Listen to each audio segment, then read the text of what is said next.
अब शांति सागर महाराज ने विधि ले ली,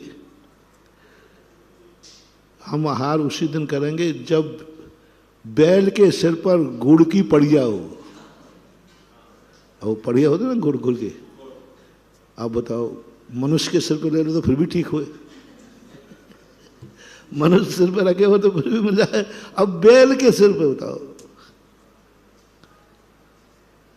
शांति सागर महाराज ने सोची नहीं कि मिलना ही नहीं है, उन्होंने इसलिए नहीं सोची मुझे हार करना ही नहीं है, बस खत्म बात हो गई। हार करना हो तो सरल विधि लो, हमें तो हार करना ही नहीं है और बस निकल गए। हो बताते, कोई 7 दिन का कहता है, कोई 10 दिन का कहता है। कैसे मिली? जब बैलगाड़ी जा रही थी गुड़ की पड़ियां भर करके, पीछे से एक सांड आया, तो सांडों की क्या आदत होती है? सींग मारने, उसने उसमें सींग मारा, वो पाड़ी उसमें फंस करके ऊपर आ गई। उसी समय महाराज निकल रहे थे, वहीं जाके आहार हो गया। अब चौके की विधि नहीं थी। अब मैं उस दिन आहार करूंगा जिस दिन आहार को निकलते समय सिर के बैल पर, अब वो पड़गान बैल थोड़ी पड़गाने में था, आहार को जाए तो कहीं भी मिल जाए वो, तो फिर मैं किसी भी चौके में चला जाऊंगा। शास्त्रों में एक आता है, भीम ने नियम ली, भीम मुनि महाराज बने जैन दर्शन साहब। जो व्यक्ति भाले में, भाले में ऊपर रोटी रखा करके बैठा हो, दिखा रहा हो, देखा मेरी रोटी भाले में है, अब भाले पे रोटी मिले तब कहीं वो आहार होवे। ऐसी अनहोनी 2 मुनिराजों ने नियम ले लिया कि जंगल में हो और राजकुमार हो और स्वयं ने अपने मिट्टी के बर्तन बनाए हो और उन्हीं बर्तनों में भोजन बनाया हो, तो मैं आहार ग्रहण करूंगा।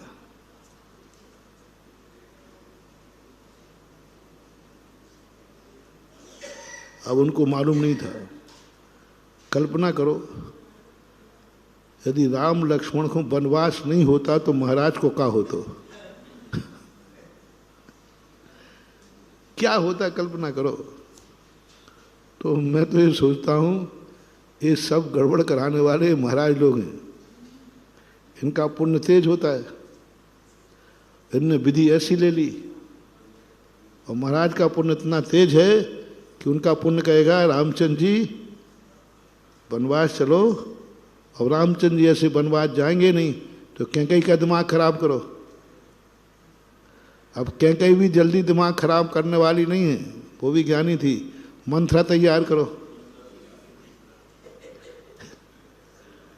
मंत्रा नहीं बिगड़ती तो कैकई नहीं बिगड़ती, कैकई नहीं बिगड़ती तो रामचंद्र जी को वनवास नहीं होता, वनवास नहीं होता तो महाराज जी का क्या होता, ये बताओ। अब देखो, कहीं का तुक्का कहीं जुड़ रहा है। आज तक कभी इस बार दृष्टि गई कि महाराज के पुण्य ने रामचंद्र जी को वनवास दिलाया। सबकी दृष्टि किस पे है? कैकई के कारण वनवास हुआ, मंथरा के कारण वनवास हुआ। अंत में ये कह दो भाई, मंथरा थी, दासी थी, इसकी कुबुद्धि से सब कारण हैं, लेकिन कुछ कारण ऐसे हैं महानुभाव जो हमें करने से। मुनिराज का पुण्य है, वे मुनिराज बिना हार के, इनका लाभांतराय कर्म का इतना तीव्र क्षय उपशम है, इसका तीव्र क्षय उपशम है कि जो नहीं होना है वो भी होके रहेगा।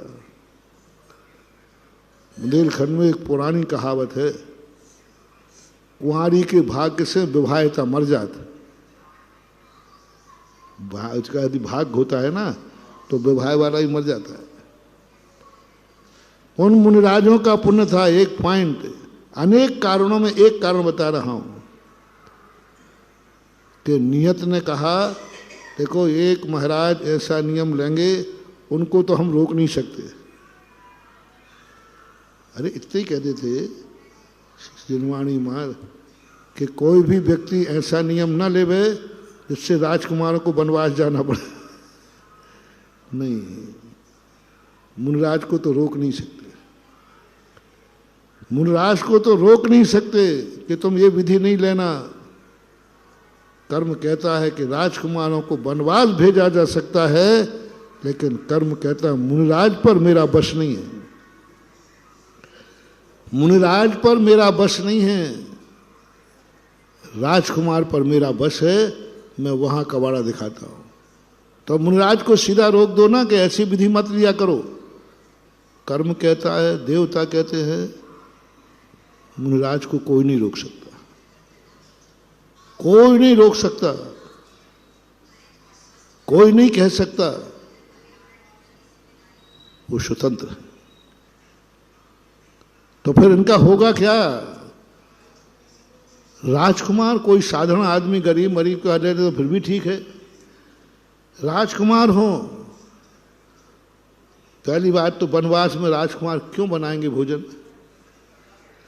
दूसरी बात, उन्होंने स्वयं मिट्टी के बर्तन अपने हाथ से बनाए हो। बताओ, राजकुमार काय कुमारपना करेगा? मिट्टी के बर्तन काय को बनाना राजकुमार को?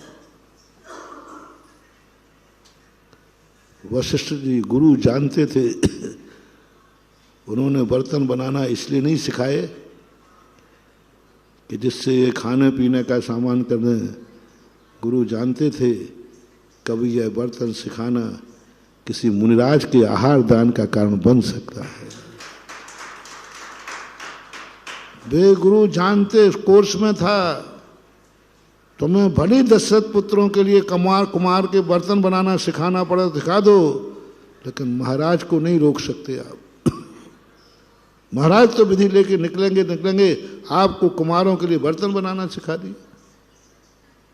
और बर्तन स्वयं बनाए हो, बने बनाए, कुमार के यहाँ के नहीं कुमार के बने बनाए नहीं, स्वयं बनाए हो और उस बर्तन में भोजन बनाया हो तो हम आहार ग्रहण करेंगे, अन्यथा नहीं करेंगे। निकल गए महीनों वर्षों बस, लेकिन कर्म ने सब व्यवस्था कर रखी है। कर्म ने कहा एक महाराज ऐसा नियम ले रहे हैं, लेंगे, तो वो कर्म गया कैकेयी के दिमाग में घुसा। कैकेयी का दिमाग, मंथरा के दिमाग में कर्म गया। पहले कर्म कहाँ गया? सीधे बड़े आदमी के पास नहीं जाता, छोटा मोटा व्यक्ति।